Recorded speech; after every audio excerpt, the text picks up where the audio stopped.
Welcome along to another episode of the Play On Podcast, your weekly instalments of all things Scottish football and beyond. I'm David Simmons, and as always, I'm delighted to be joined by Anthony Brown and Stephen Commons. On this week's show, we're going to be discussing some major cup upsets from the weekend, and we're asking the question, when is time up for Neil Lennon? Do get in touch. We are fully interactive. If you want to drop us a message, please do so. We want your view on what's happening at Celtic Park. If you're watching via YouTube, please subscribe to our State of Mind page, and if you're on Twitter, give our Play On Podcast page a little like as well. Anthony, Stephen, thanks for coming on the show, guys. Thanks for having us again. You're welcome. You're welcome. You're part of the team, aren't you, guys? So we're here. We're doing it together. Wherever you're watching it tonight, please share it, whether it be Twitter, Facebook. We'll get everybody involved. So obviously we need to kick off the show and discuss the scenes last night at Celtic Park. Fans are clearly starting to act out in frustration, which obviously is something we do not condone. But without fans on the ground, how do they voice their opinions, Stephen? It's quite a difficult one. Obviously, the majority of fans would probably just voice their opinion online or Twitter or Facebook or whatever forums that clubs have. But the Celtic fans have obviously had enough, really. They've got to a stage where if they were in the ground, there would have been like mass walkouts, there would have been a lot of booing, there would have been a lot of basically making it very clear that they were unhappy with the situation and kind of what's going on. But there's absolutely no need, especially in a pandemic, to have mass gatherings at a football stadium that you weren't even at to watch the game. I can kind of understand if folk had been at a match and they stay behind afterwards and kind of try and get their point across, but to actually come out your house after watching on the telly and travel to Parkhead that's just not on. You can't have that. No, I mean, we're asking the question, should it be Neil Lennon in or Neil Lennon out? Get in touch, let us know. As cheesy as it sounds. But I mean, you look at that result, if you're putting a coupon on, if you like, and you see Celtic Ross County, you're hoping that Neil Lennon's going to get a result against Ross County, Anthony, aren't you?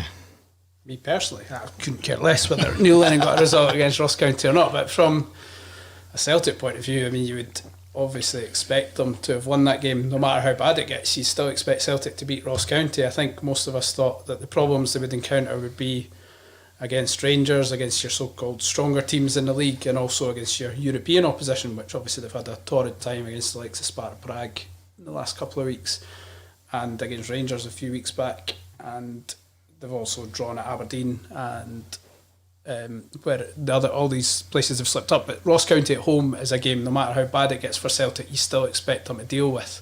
That was one of the games where you think they'll win 2 or 3-0, and then it's the next game. Can they get a wee bit of momentum going? I was absolutely stunned when I saw they were getting beat 2-0 yesterday. I couldn't believe that. For all the problems they've got, I did not see that one coming. And that, to me, signals alarm bells. If there weren't, I mean, to be honest, there were alarm bells long before yesterday, but I think that is a result that will be very hard to come back from for Neil Lennon. I hate having these conversations. It never sits easily with me discussing somebody else's job. And I know that's part and parcel of being a football commentator, pundit, journalist, whatever. It's part and parcel, and I absolutely hate it, because at the end of the day, the guy is a human being with family, and I hate having these conversations, but I understand it's the nature of the job. And right now, in football terms, Neil Lennon looks to be a sort of dead man walking. Yeah, I mean, like you say, but we can't just blame Neil Lennon, Stephen Kimmel, because he's not actually kicking the ball. There's 11 guys on that park that are wearing the Celtic badge. Are they just as much to blame as Neil Lennon? Absolutely, yeah. I mean, up until probably this week, I mean, I haven't seen minute by minute every single performance Celtic have had, especially their European ones. But from what I've seen, a lot of it has been down to poor defending, it's like a lot of it could be aimed at Neil Lennon, because it was a lot to do with the shape. He didn't really know what his strongest team was. There was people who were underperforming but still playing the following week. So those sort of things can be levied at the manager. But I watched that game, that Ross County game, and I'm really sorry, but I do not believe that a lot of those players were given everything that they had to play for Celtic. So whether that is an issue that's going on behind the scenes, whether that's an issue between Neil Lennon and themselves, or whether it's something completely different, there is something wrong in that dressing room. So those players need to stand up. They're very highly paid. These are a lot of these guys, especially the ones who seem to be underperforming, are the ones who make noises in the media through their agent or whoever else that they want to move on and they want to play at a higher level. Your Edwards, your Ayers, and these are the guys who are underperforming massively. So, like, a lot of it needs to be levied at Neil Lennon, because ultimately he's the head of the football department. He's the guy, he's the figurehead. But I watched that game yesterday and I legitimately felt sorry for him, because I saw a team of guys who, not all of them, but a high percentage, in my opinion, had chucked it, and they were not playing for Celtic or for him. It was like watching a team who they've went, oh well, we've gonna go down here. I'm not saying they went out to get beat, but once they'd gonna go down, did they have the wherewithal within themselves to say, we're Celtic, we're playing at home, it doesn't matter if there's fans here or not, we're not getting beat by Ross County, let's get this sorted out. And they just didn't seem to have that. Yeah, I mean, well, as it stands, Neil Lennon's still the man in charge at Celtic. They're already out the Betfred Cup for this year. Last year's Scottish Cup final is happening on the 20th of December. Any Hearts fans, Anthony, must be watching this hoping that Neil Lennon's still in a job on that date, aren't they? I think that's certainly the vibe from Hearts fans I follow on Twitter and what have you. I mean, certainly they're hoping that Neil Lennon will survive until the cup final, because he's obviously in a bad place in terms of the way his team's going at the moment. And if they did make a change, regardless of who it is, you would expect there would be some sort of upturn from Celtic. So I can see that logic from a Hearts perspective. I guess the one thing, I mean, nobody knows how this week's going to pan out beyond Peter Lawwell and guys in the Celtic boardroom in terms of whether Neil Lennon gets to stay on until the next game. My thinking here is possibly Peter Lawwell's trying to give him until the cup final and then almost let him go out on a high, or legitimately sack him after that, after he's lost his first trophy, because up till now he still has won every single trophy that he's been asked to win in terms of domestic since he came back to Celtic. So there might be a part of Peter Lawwell that thinks it would be pretty poor form to just get rid of a Celtic icon in these circumstances, when if we hold on to him for another 3 weeks, he's got a chance to win a Scottish Cup.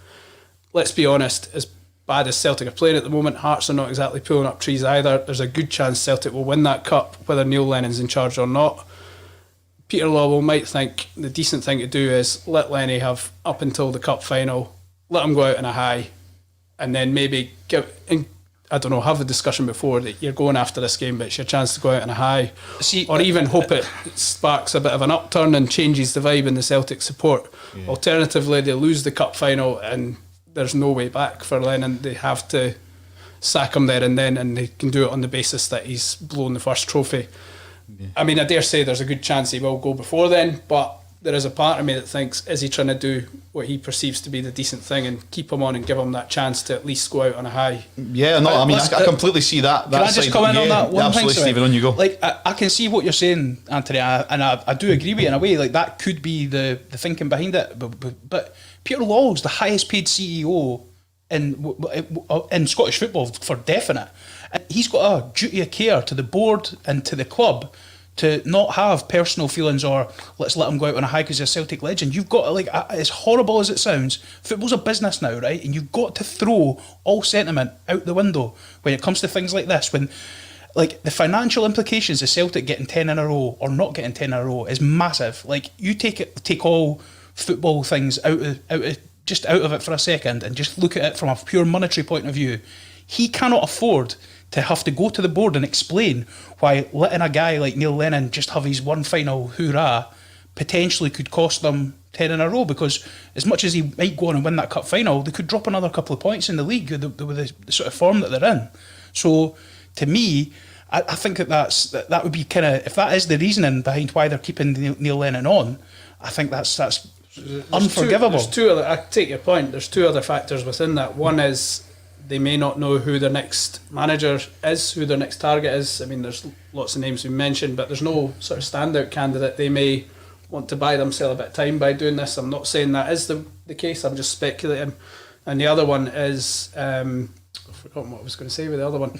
But certainly if he was... Even if that point is right as well, that in itself is unforgivable as well. These guys are highly paid professionals. They should be... I've remembered my other point, though. He may still believe in Neil Lennon. He may still think he can come good, which is a valid point of view to have. I'm not saying it's the right point of view, but he's entitled to... But that needs to be a point of view that's shared by the board. It can't just be that Peter Law looks at that and goes, oh well, he's a guy that I know well. He's probably I would say he's probably someone who Neil Lennon classes as a friend. He classes Neil Lennon a friend. Again, I'm speculating on that massively, but you can't let those sort of feelings, like, unless the board are saying, now you're right, we back you as well. So he needs to go to the board and say, this is what I believe. And if the board buy into that, then fair play. Like, it's going to be a kind of siege mentality, us against the rest of them.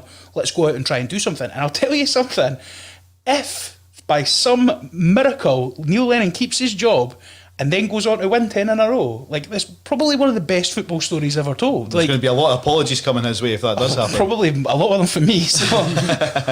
One thing that I want to touch on as well is obviously a manager that has moved on is Livingston's Gary Holt. Now, we talked about this last week, that he come out and he made a statement in the press saying that he felt that he didn't have the ability anymore to motivate the players in the Livingston squad, and he felt it might be time, at the point that we went out live on here last week, it might be time for him to move on and pass the baton on to another manager. Do you think Neil Lennon would be a bit more respected by the Celtic supporters if he made that choice himself to step aside and let someone else take over the baton at this stage? We've talked about obviously what the board think and how the board should handle it. Do you think that Neil Lennon, you touched on Anthony, is a bit of a Celtic legend for everything that he has achieved. He has done a great job at that club.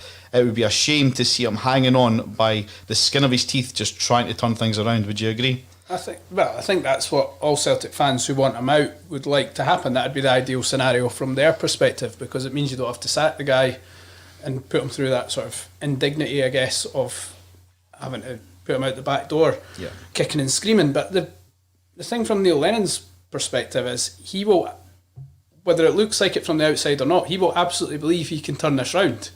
There will, I suppose, come a point like what you're saying with Gary Holt, where maybe he will feel that he can't turn it round, but he's certainly making all the noises that he thinks it will come good. Again, we keep going back to this, well, I keep going back to the Craig Levein Hearts scenario. There are very similar issues at play here in terms of the manager being adamant he can turn it round. Again, Craig Levein, a very popular guy at Hearts, or he was until he stayed on beyond his time, if you like. And I suppose there's a danger of that happening with Neil Lennon. If he decided to walk today, I think most Celtic supporters, 95%, if not 100%, would say, fair play, Lenny, well done, thanks for all your efforts, you did the right thing. Yep. But Neil Lennon's head, he'll be thinking, what if I can just win at the weekend? What if I can get a wee bit of positivity going and then I go and win the next game? What if I can just cling on, win the next 3 or 4 games? Because they are winnable games Celtic have got coming up on paper. We say winnable. You'd have thought yesterday against Ross County would have been winnable. But Neil Lennon will be looking at that thinking, if I can get some sort of spark going, win this game, get a wee bit of momentum going, hang on to the cup final. No matter what the vibe is going to the cup final, if Celtic were to win the cup, there's still going to be it's going to be happy after that, regardless of whatever's gone before. And it changes the mindset, it changes the vibe. I remember when Craig Levein was under the cosh last year, everybody wanted him out. There was protests outside the stadium against Motherwell at Tynecastle, very similar to yesterday, although not quite as ugly, if you like. But you certainly felt Craig Levein was a goner. And then the next 2 games, he went and beat Hibs at Easter Road and he knocked Aberdeen out of the League Cup. And suddenly people were back on his side. So it can turn. Obviously that didn't last because he went on and got sacked when they lost at St Johnstone a few weeks later. But so I would dare say Neil Lennon will be hoping he can cling on and get momentum, because Celtic are a team, when they're in the right vein of form, they can go and win 10 games in a row, unlike most other teams. And that sort of form would be enough to stave off the unrest that's built up over the past 3 or 4 months. Yeah. But, I mean, to you and I, it looks like that's not going to happen. But in Neil Lennon's head, I can totally understand why you don't get to the level that Neil Lennon's got as a player or a manager if you don't believe in yourself. And fair play to him, he's perfectly entitled to sit in there if he genuinely believes he can turn it round. And he'll be having conversations with Peter Lawwell saying, I can do this is the case. And Peter Lawwell will be close to him. And so it's a very difficult situation when you're in there. I mean, Stephen's saying you've got to be ruthless, you've got to just make the right decisions by the club. But at the end of the day, Peter Lawwell's a human being as well. He's going to have an affinity to Neil Lennon. If Neil Lennon's telling him he can turn it round, and Neil Lennon is a decent guy, he's a likeable guy away from the heat of battle. So you can understand why it's going to be a very difficult situation for the Celtic hierarchy to deal with. But in terms of would it be the right thing to do in the eyes of the Celtic fans, I think they'd be absolutely delighted if Neil Lennon just put his hands up and said, look, it's enough. Got away from me a wee bit here. Somebody else needs to pick up the bat. And I think that would be the ideal outcome for Celtic fans. I don't see that happening. I think it would have to be Celtic's decision if he is going to go. I think the comparison with Craig Levein and Neil Lennon is there for anyone to see. Like, anyone who's reasonably close to the Hearts situation has seen this all before. But the narrative that goes along with the Craig Levein situation at Hearts, with a lot of Hearts fans, is that the board and Anne Budge were kind of asleep at the wheel, and they allowed this thing to happen. They allowed this juggernaut of like just failure, and like it wasn't stopped when it should have been stopped, and it was we give him a couple more weeks, he might turn it around, and that went to another couple of weeks and another couple of weeks, and it ended up where we were. It ended up in a situation where they had absolutely no option but to get rid of the guy. And it feels exactly the same at Celtic, that the board, for whatever reason, whether it be, like, obviously we know that Anne Budge was a personal relationship with Craig Levein and she believed in him. If that is the same situation that is Celtic, which it sounds like it might be, then surely they can look at the situation at Hearts and go, we need to learn from what happened there. We need to look at that and go, right, this is very similar. It's a very similar situation where, for whatever reason, it doesn't matter what the reason is, these players are not playing for the management team, not just Neil Lennon, the management team. Mm-hmm. And it's again, when what Anthony was saying, that if they don't have a contingency plan in place and they're trying to buy themselves at a time, that's criminal, absolutely criminal for the Celtic board. They are highly paid. The head of football, you've got Peter Laws, the CEO. These guys should have a plan A, plan B, plan C, and if we can't get him, then we go to this guy. If we can't get them, then we get this management team, and they should have it absolutely chapter and verse laid out, so that if it comes to a time where they need to get rid of Neil Lennon, they can replace it the next day. Yeah, that's what it should be. Who would you be going for?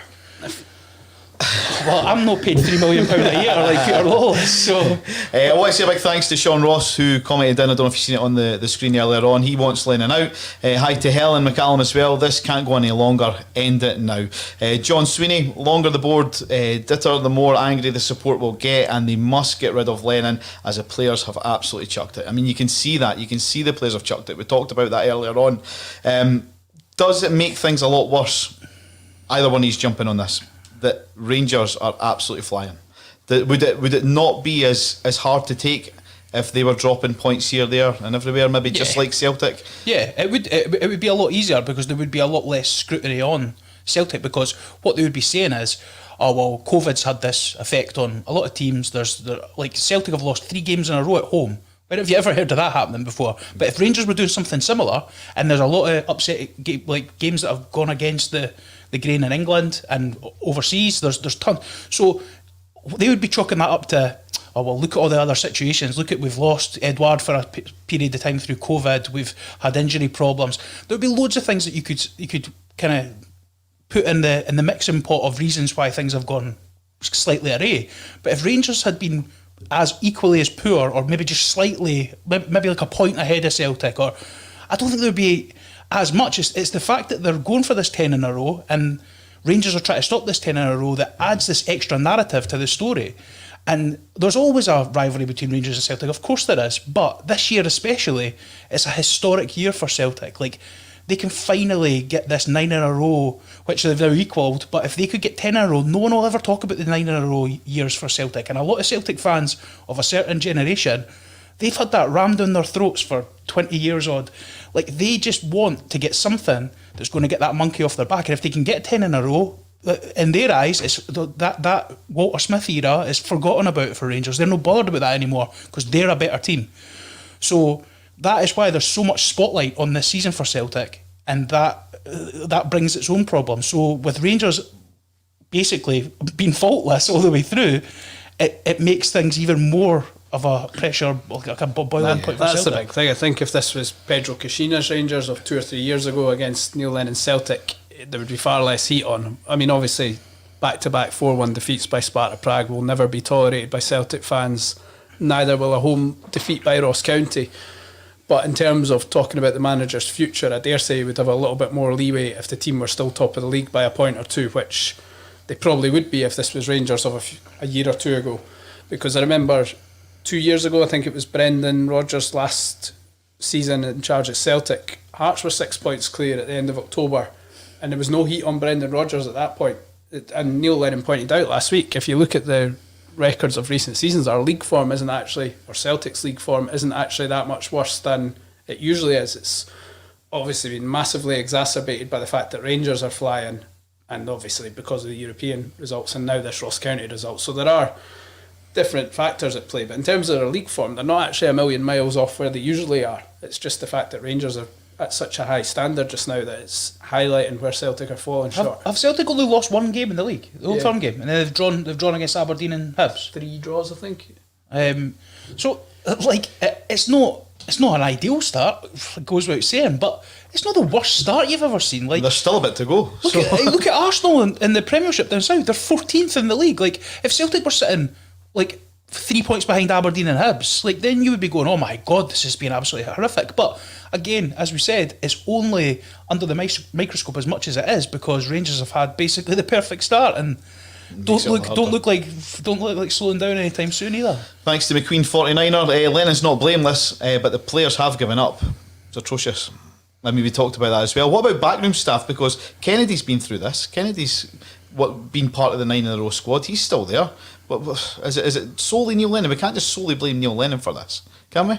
I wouldn't blame the manager solely. I mean, obviously he carries the can because he is the manager. I don't profess to know the total dynamic of the Celtic backroom staff and how they operate, but I mean, sometimes you just have to accept that teams hit difficult points. I'm not saying that means he's exempt from the sack. It may mean that this is the point where he just has to leave the job because he's just lost.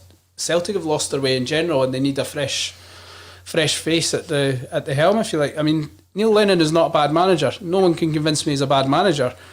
But equally, I dare say there was probably a bit too much hype over when he was winning titles, because I think in that period, you or I could have won the league with Celtic. I know Celtic managers won't thank us for saying that, but I think that's the thing. Neil Lennon got bummed up because he won all those titles at the start and was sort of billed as this managerial messiah, when the reality is anybody could have won the league probably as Celtic manager back then. Ronnie Dyler did it, and I dare say he's not going to go down as a Celtic great.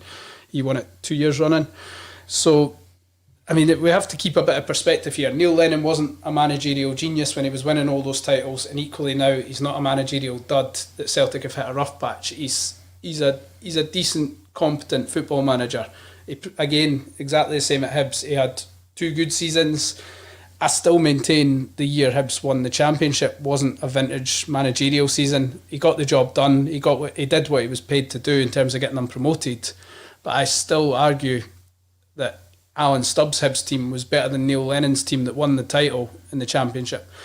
The team that went up to the Premiership and then finished 4th, you could argue that Lennon's team went to another level that year and should have probably finished 2nd if they just held their nerve in the last couple of weeks.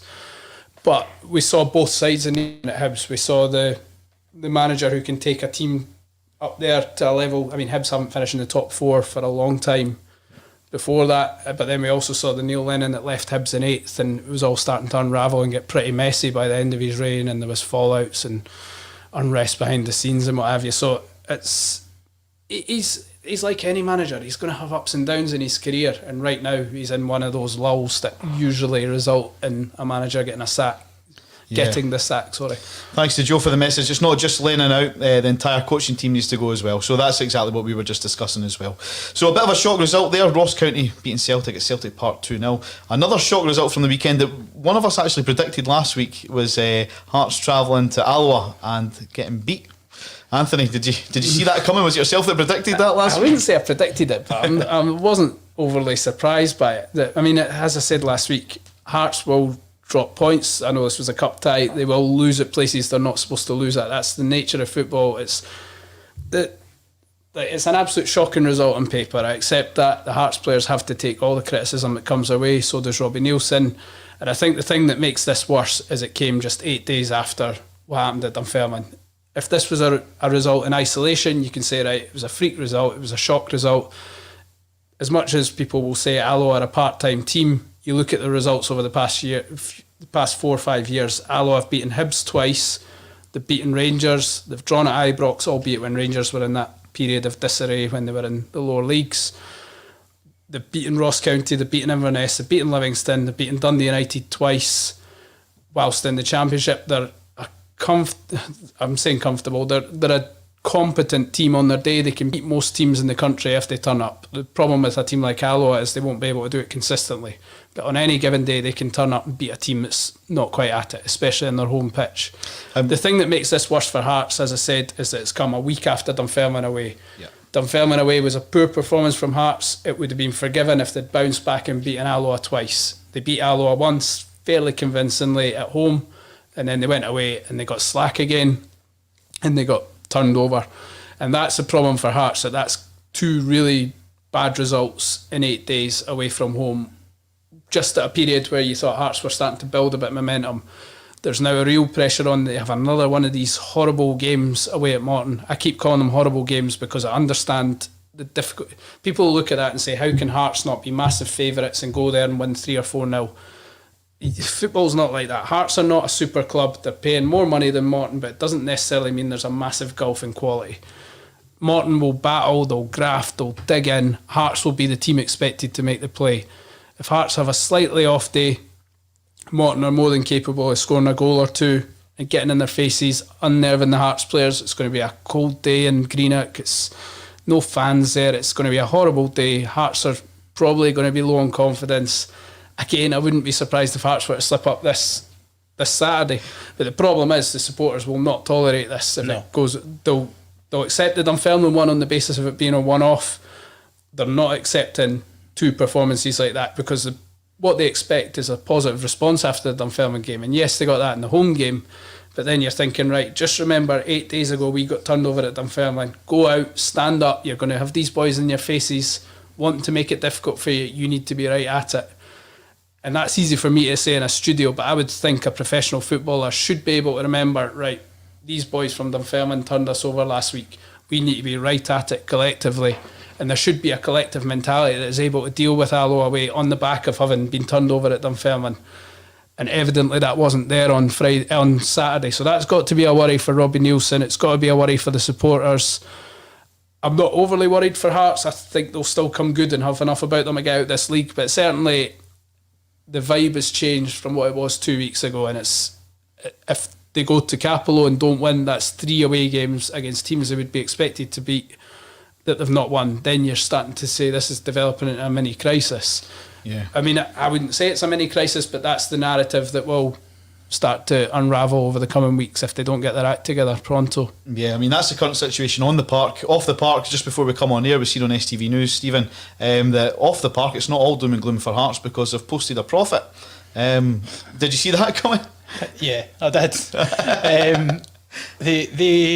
I mean, they're very lucky that they've got these benefactors that wanted to remain unnamed, but due to what happened in the summer, James Anderson obviously came to the fore and everybody kind of knows who he is now. But yeah, I mean, Hearts are very, very fortunate to be in a position where they have people who are willing to step in and kind of make sure that we're all right financially. And I mean, it does cover up a multitude of probably bad business from Anne Budge. A lot of highly paid players who were massively underperforming, and a manager that she had to pay off, staff that she had to pay off. Then she brought in Daniel Stendhal, had to pay him a bit of money, had to pay Barnsley compensation. Then they got rid of him, they had to pay compensation to Dundee United, and brought in Robbie Neilson, probably compensation for Lee McCulloch and Gordon Forrest.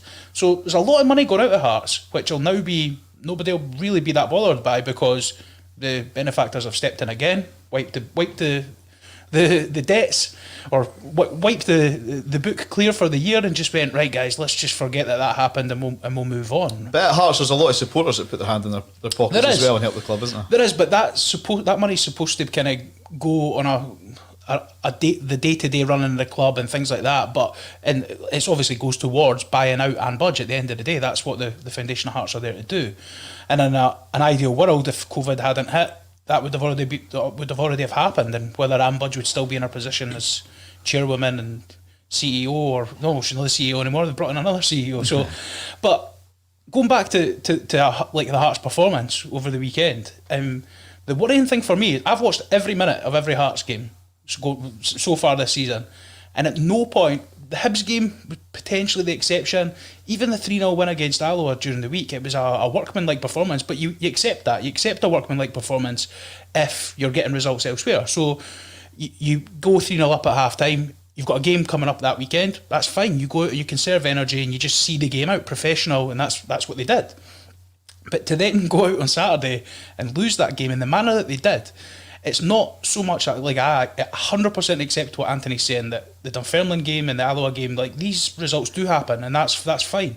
But if you actually go a bit forensic on it and look at the performances, look at the individual performances from players, the systems that they're looking to play, like, I understand it was a big job for Robbie Neilson to come into a team who have had a very negative mentality, and I don't care what anybody says, I will argue with anyone who says that is not the case. Hearts, for the last 18 months, have been on a downward trajectory, and that has to take its toll on the players. It has to. So they've brought in a lot of guys. I mean, Andy Halliday has a winning mentality, although he didn't win much with Rangers. He has a winning mentality, and that sort of signing is great. But when you've still got other guys at the club, and like there will still be that sort of aura that you have to either, as a manager, you have to either blast that away by saying, no, we're not doing that anymore. And I think that's what Stendhal was trying to do at Hearts. Like, he wanted them to play a completely different way.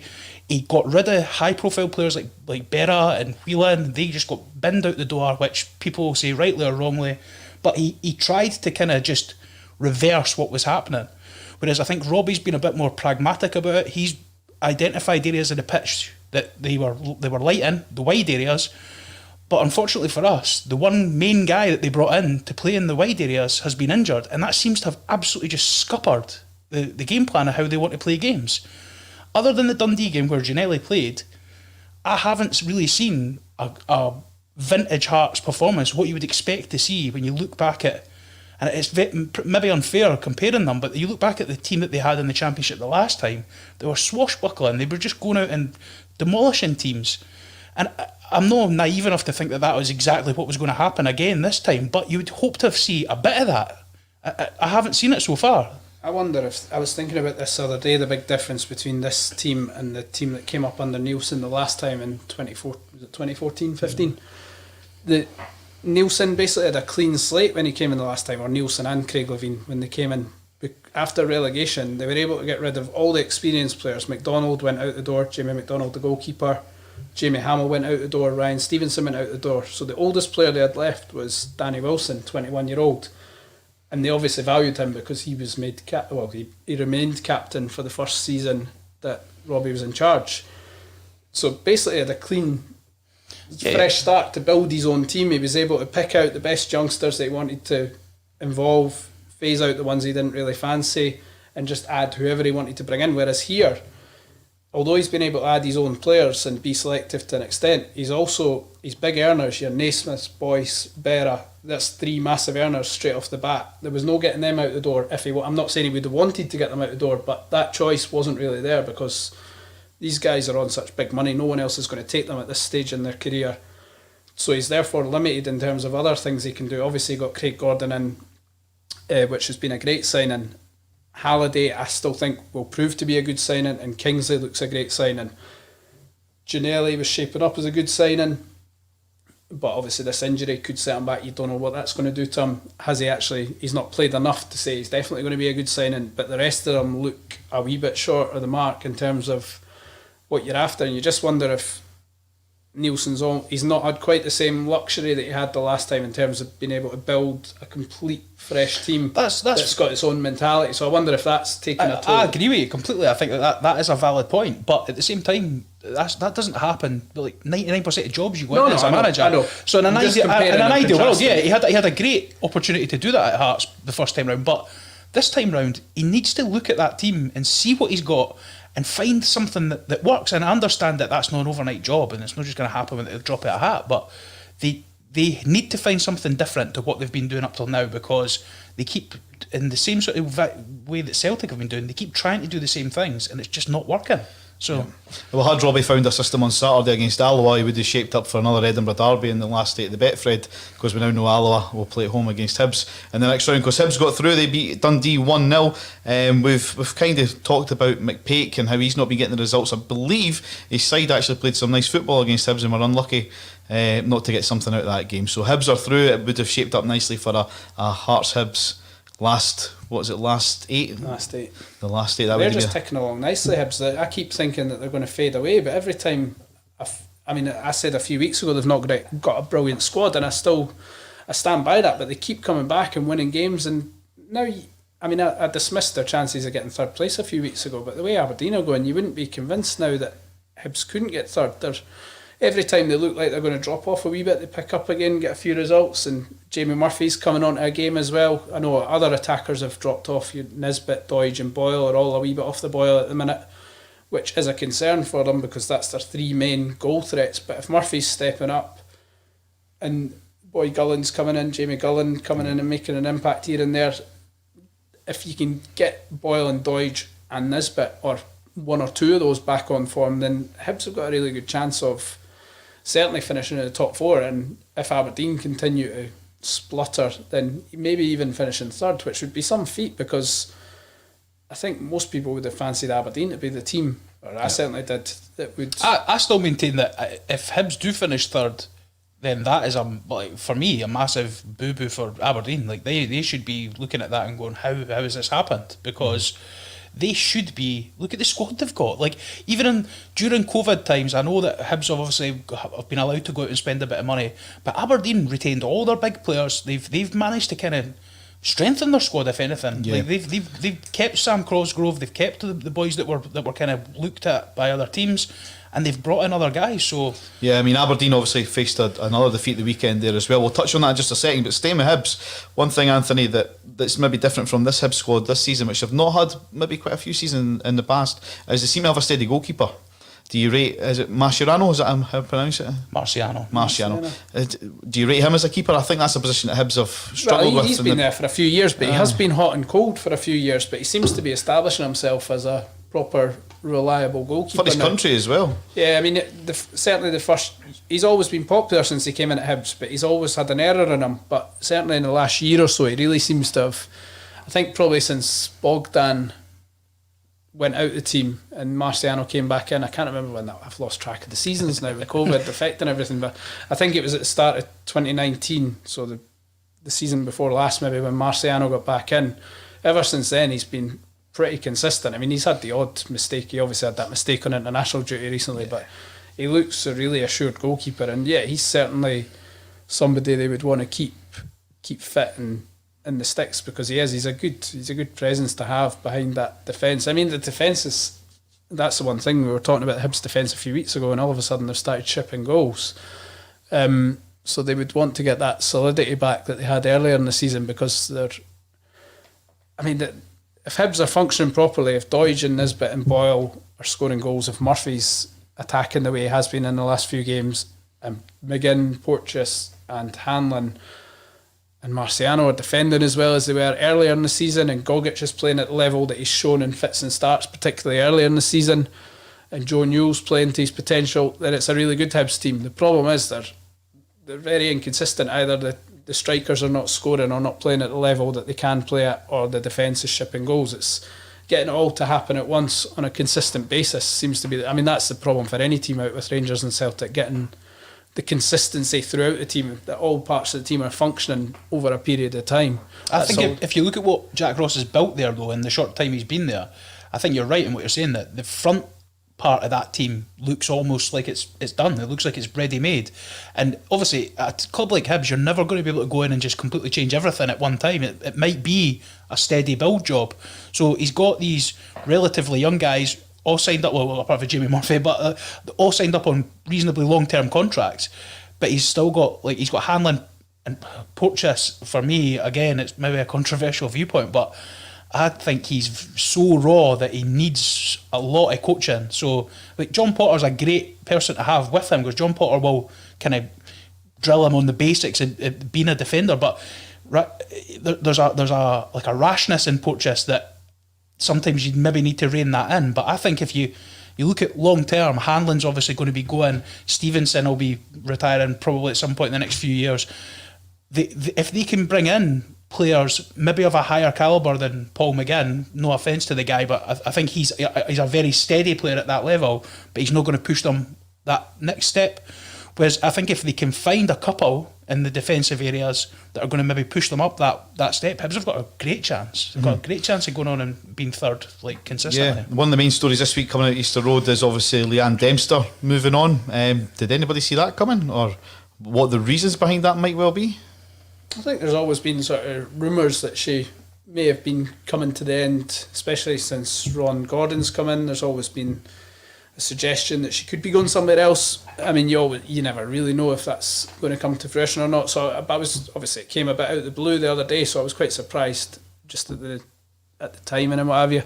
But I can understand, she's been there for 6.5 years now. That's a long time for anybody to be at one club in football terms. And I can understand why she's probably feeling that it's time for a new challenge. But I mean, certainly if you assess her overall 6.5 year reign, it's been a roaring success. I mean, I was there the day they got relegated in May 2014 under Terry Butcher. Leanne Dempster had agreed to come in from Motherwell, who were doing reasonably well, finishing generally in the top half, a pretty steady club at the time. Leanne Dempster had agreed to go to Hibs, which at that time seemed like a promotion. Hibs were mid-table at the time, and then Hibs, the wheels just came off for Hibs. By the end of the season, they got relegated, and you're thinking, surely she's going to think twice about coming here. This is going to be a horrific job to take on. And to her credit, she said, no, I'm coming. And I remember being at Easter Road 2 weeks after the relegation happened. There was it was a Saturday afternoon, early June. 1,000 Hibs fans gathered outside the main stand, staging this Petrie out protest, trying to get rid of Rod Petrie. And it was just, it wasn't like the protest yesterday. There was no nastiness or no aggression, if you like. It was just people singing songs about wanting Petrie out their club, but there was nothing there was no sort of sinister side to it. But there was very much a sort of togetherness among the Hibs support. I remember writing in my piece, it's probably the most unified the Hibs support have been all season, and probably the most uplifting day they had because they got to sing about their club. And it was even though they were singing for somebody to be removed from their job, it was actually quite a happy day for those who were there. But anyway, you had this 1,000 people who were really peed off at the way their club was being run. Leanne Dempster had been appointed by Rod Petrie. The guy who's appointed her, people are outside singing for his head. She's inside, and there was no scheduled press conference that day, but we were just down there to cover the event. And then we got wind that Leanne was up for talking, and she'd never had a proper unveiling press conference as such. So this was our first chance to speak as Hibs chief executive, and I'd never met Leanne before.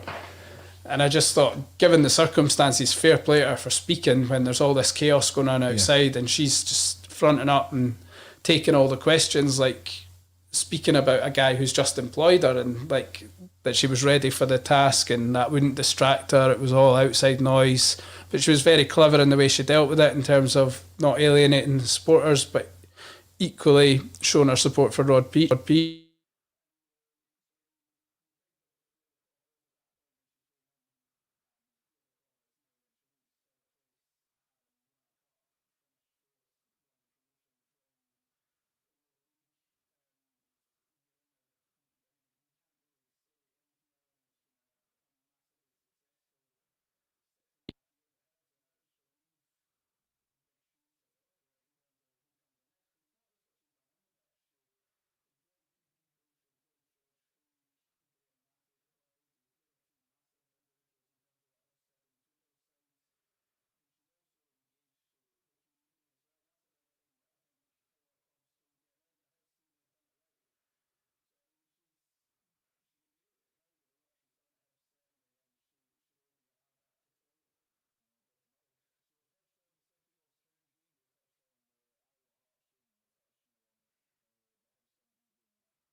impressed with him, and I think obviously, I mean, anything can happen in a cup, but you've got to say if it's a Hibs Rangers semi-final after, like, if Hibs get through and Rangers get through as a Hibs Rangers semi-final, it'll be a disappointment, because you would look at the teams that are left in that competition, you would say that is the kind of the best final that a neutral would want. Rematch of 2016. Exactly, yeah. Like, everybody would want that. They'll bring back the boy for Italy on loan so he can deliver, old Liam Henderson. Talking about Italy, it was on the STV News again. Give them another plug. Watch here in the studio. Before we went on air about in Italy, Aaron Hickey. He's looking to possibly get his name in the hat for a Scotland call-up. Do you think he's maybe ready for that yet, Anthony? Or we've got too many left-sided full-backs? As a left-back, you wouldn't have him in the squad because Tierney and Robertson are obviously ahead of him, and probably still quite a good bit ahead of him in terms of the level they're playing at and the level they've played at consistently for several years. But in terms of...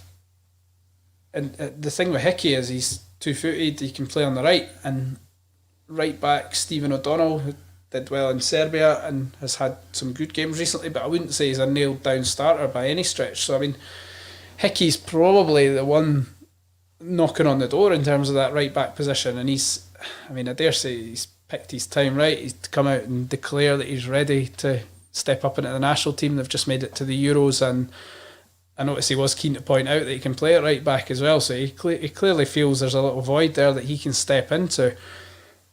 And assuming that he's able to maintain his form, I would have no qualms about playing him there. I mean, he's so versatile. He can play in a three-man defence as well. He could play right centre-back if he had to, or left centre-back. Mm-hmm. He could play in central midfield, not necessarily international standard, but I mean, he's probably the ideal guy to take to a tournament because he can play in so many different positions. He's almost like taking two players, because you take Tierney and Robertson for the left back, you take one right back plus Hickey, and Hickey can fill in as a third left back if he needs to. If you were unfortunate enough to lose both Tierney and Robertson, you've got Hickey there who can step in. It's not many teams will be able to take three left backs to a major tournament, but you could take him on the basis that he's the second right back who can comfortably play at left back. The thing is, the last few squads that Steve Clarke's had, he's had Greg Taylor in the squad as the third left back. Greg Taylor's not even getting a sniff at Celtic at the moment. So under that same sort of proviso, he's obviously looking at Tierney as a centre half now. That's where he obviously judges him, the fact that he's got two other left backs in the squad. So if you're going to do that, like what Anthony said is 100% spot on. The fact is, if you're looking at a guy who isn't going to be phased by anything either, like he can play in a number of different positions, but look at what happened at 16 years old. He gets chucked in a Scottish Cup final and it did not faze him in the slightest. Played pretty much week in, week out at 16 for Hearts in a very poor Hearts team that were on a real bad run, and it was one of the standouts pretty much every week. He just looks like this kind of kid that has that mentality of, all right, yeah, that's fine, I'll go and play, no problem. Like he just does, nothing seems to faze him. So if it came down to it and he played in maybe a couple of the warm-up games leading up to the tournament and did well, I don't see any reason why they wouldn't take him to the squad again. As you say, he can play a number of different positions, so, and he's playing at a very good level now. So yeah, I believe he's actually taken it in stride. He started 7 of the 8 games that he's been available for Bologna over in Italy as well. Returning back to Scotland, St Mirren 2, Aberdeen 1. We're not saying he should be sacked, but is McInnes coming under a bit of pressure now at Aberdeen, Anthony? McInnes is always under pressure when Aberdeen go out of a cup tournament. I find it astonishing. I'm a massive Derek McInnes fan, but then I don't watch Aberdeen week in, week out, so it's easy for me to say that. I'm saying that on the basis of the overall body of work that he's overseen since he took the job in 2013. And to be honest, you can't argue with it. He's constantly in the top 4. He never fails to make the top 4, and he's regularly in cup finals. But the problem is, Aberdeen fans think they should have had even more. They should have won a couple more. He obviously won the League Cup in 2014. But I think Aberdeen feel there's been a few missed opportunities, either through not laying a glove on Rangers or Celtic in the big matches in the Cups, or particularly Celtic.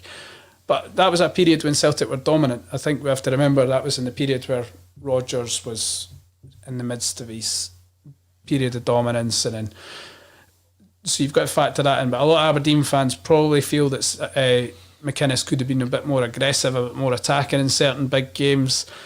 And when they go out the cup to teams like St Mirren, that'll always crank it up for them. It's exactly the same as Hearts. When they go out the cup to a supposed lesser team, there's always a backlash. And I dare say there's probably a lot of McInnes critics who want him sacked after yesterday, which, if that's their stance, and it's probably been a consistent stance throughout each of their most recent cup setbacks, that they will call for his head after a game like that.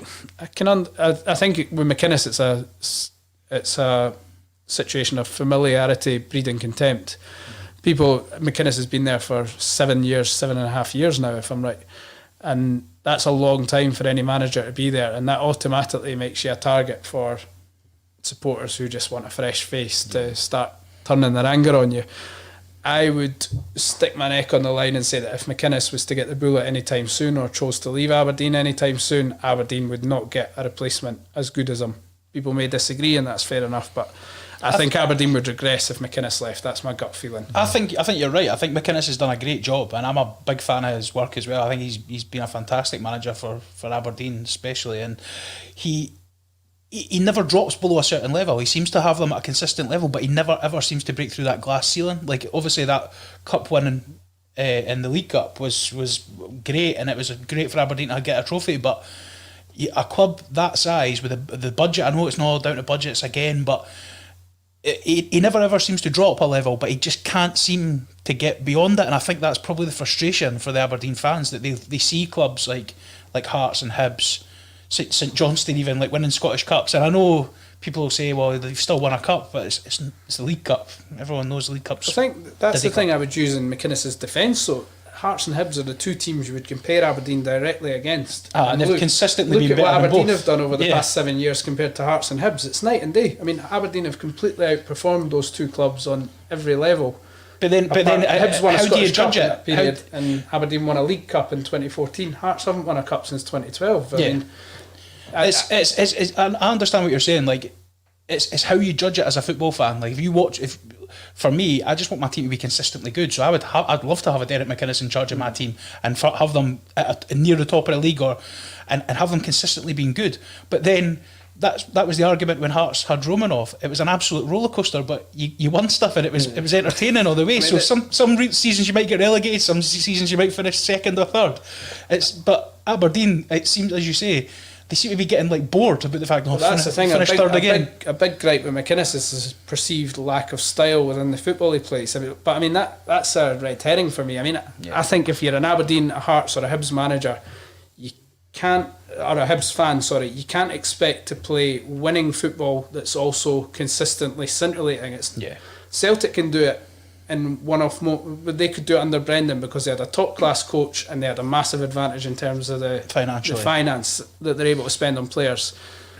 Even Celtic can't even do it in the current situation when they've got a massive financial advantage over everybody except Rangers.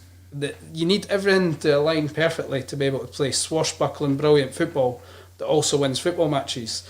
You look at Hearts, Daniel Stendhal played some great football, but he couldn't consistently win football matches. Correct. Tony Mowbray played really good football as Hibs manager, but what did they actually do? They finished third, which is the same as what Derek McInnes is doing at Aberdeen. I mean, I dare say Aberdeen fans would probably take that Tony Mowbray style of football and finishing third. I never ever buy into that, though. I never ever buy into style over substance. It's all about where you finish and what you win. I would always take results any day. Yeah, 100%. I think it's unrealistic to expect any Scottish team to... You could have the consistently entertaining football, but you're probably going to finish in the bottom six because you're going to be wide open. You're going to get picked off on the counter-attack, because if you want to attack with that freedom, you are going to have to leave gaps at the back. So you want a team that's going to win consistently, 1 or 2-0, 2-1, grind out results seen in there, and it's maybe no easy on the eye a lot of times. It's maybe pretty grim sometimes. Or you have a team. Look at some of the players that Aberdeen have had though in the last few seasons. Like, the last under McInnes, you had McGinn and Hayes were the wingers when his first time, and then he had Christie for a while, and he's had Mackay Stevens. Like, he's had entertaining players. Like, guys, I think people want the reputation that they're like these clunkers that just go and smash people, and that's rubbish for me. The thing people are spoilt by watching Barcelona on the telly all the time. They watch English Premier League, Man City, and they expect to see that. I'm not saying everybody, most people are realistic, but there are an element of people that think, why can we not play in a similar way to Man City? Why can we not play in a similar way to Barcelona, and that's just totally unrealistic. That's because these guys are getting paid 200 grand a week to play at that level. With respect, Hearts, Hibs and Aberdeen players are getting paid anything between 1,000 and 4,000 a week, which is peanuts in the grand scheme of football. Yeah. No, I mean, like we say, Derek McInnes is under the cosh. Don't think he's going to lose his job anytime soon. But they did get beat 2-1 by St Mirren at the weekend there. Moving on to Livingston, they cruised past Ayr United 4-1 with caretaker boss David Martindale in charge. We talked about Gary Holt's departure and how he was man enough to hold his hands up, said he thinks he's taken the team as far as he can go. He can no longer motivate the dressing room. It's time for him to move on. Now, that's a gentleman's way to depart, I think, to the fact that David Martindale actually dedicated that win to Holtley as he come out and put it in the press. Who takes on that Livingston job now though, Stephen? What kind of names do you think will get flung in the hat for the Livy job? I think this might be a little bit controversial, so I'm just warning you in advance that I think there's going to be loads of names linked to it, and there will be good candidates, I think, that are out there. But from what I can see, and I have no knowledge of this whatsoever, that David Martindale seems to be running that team, and he has been for quite a while. That's the rumours anyway. Yeah, I mean, like, I think he'll bring in another person who is a good coach, probably someone who, like Gary Holt's, good in front of the cameras, good with the media, probably good with the players. But I think David Martindale will be the coach. He'll be the head coach. He'll be the one that's doing all the training Monday to Friday, and so. We spoke before we came on air, and you'd said Yogi Hughes and guys like that. I just don't see that happening. I don't think Yogi Hughes would go in and work with a guy like that. But I might be completely wrong on the situation. Like, David Martindale might be someone that Yogi Hughes is like absolutely brilliant with, and they might work great as a team. But from what I can see as an outsider, as I say, I don't have any knowledge on the subject whatsoever. I'm just looking at it from the way that I kind of see the setup of the club, and I just think that he seems to have an awful lot of influence on kind of what goes on there. So maybe similar to like John Kennedy at Celtic. Like, whoever's coming in, you need to be prepared. You're going to work with this guy. Like, yep. It's not a case of, well, I'm sure if Yogi was coming in, he would probably want to bring in his own guys, like folk he'd worked with before. Yeah. But there's always going to be managers going for these positions because there's so few management positions in British football. So. Yeah, I mean, the three names that sprung to mind for myself, I said Yogi Hughes, Gary Caldwell, Gary Naismith. We mentioned briefly off air as well, Anthony, about Marvin Bartley maybe taking it. Do you think someone like him would step up and take on the managerial role? He's a manager in waiting. I mean, I know Marvin well. He's a really good guy, and he absolutely knows his football. He's a really passionate guy, and he's going to manage at some level sooner or later. It's only a matter of time. The problem, I guess, for Bartley is that he's still contributing on the pitch to a very good level. He's still one of their most important players. And obviously everybody knows the player-manager role is virtually impossible to do to a successful level in the modern game because there's so much demands on a manager. I mean, that may be offset by the fact that Davy Martindale can do quite a lot of it, so that may help. But then we saw the problems they had when Kenny Miller was in as player-manager not so long ago, and he lasted only a few weeks. So I'm not saying that would happen with Bartley, but it would probably count against him in terms of being a player manager. So ultimately it would be down to whether Bartley feels he's still got plenty left to give as a player, and I would argue he is. He's in good shape and he's playing well. So now's probably not the time for Bartley unless he decides that this is his best opportunity of getting a number one job, in which case he may just decide to go for it. Yeah, no, I'm quite aware that we're running out a bit of time tonight this week. We've touched on quite a lot of subjects. Other results from the weekend, Motherwell got beat by St Johnstone 2-1, so St Johnstone made it through in the hat for the quarter-finals. Arbroath, I thought it was maybe going to be a bit of shock here, but Dunfermline continue on their winning streak. Arbroath got beat 3-1 by Dunfermline at Gayfield. You guys seen that one coming, didn't you? Stevie Crawford's side are flying.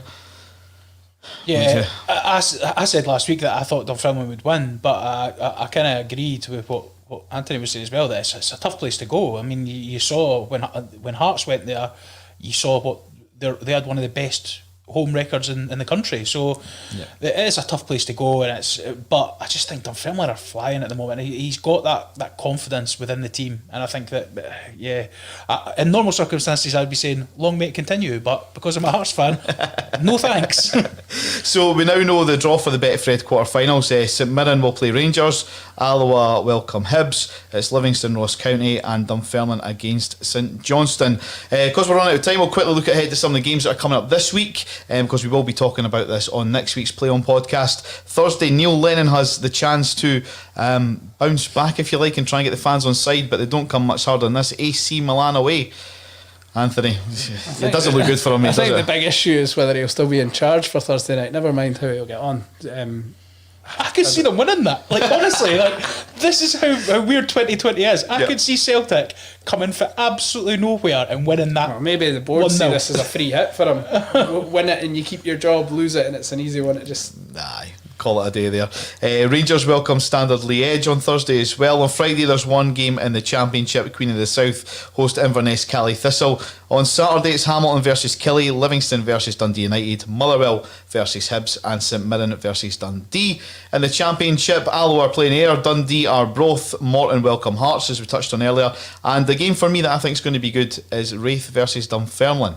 That should be a good one because I think this is where Dunfermline will slip up. Bold prediction, Simi. Well, I was wrong with my last week's prediction as well, but I'm going to say that Raith are going to take a draw in this game. In terms of Fife derbies, this must be as good a period as both teams have had at the same time, both up the top end of the league. So I mean, it's just a shame that there's going to be no supporters there. Yeah, exactly. So that's just about it. That's almost the end of the show. If you've enjoyed it, give us a like, give us a retweet, follow us on Twitter, and don't forget, if you're on YouTube, subscribe to the State of Mind YouTube channel as well. I'm David Simmons, that's Anthony Brown, and that is Stephen Commons. We'll see you again same time next week for the Play On podcast.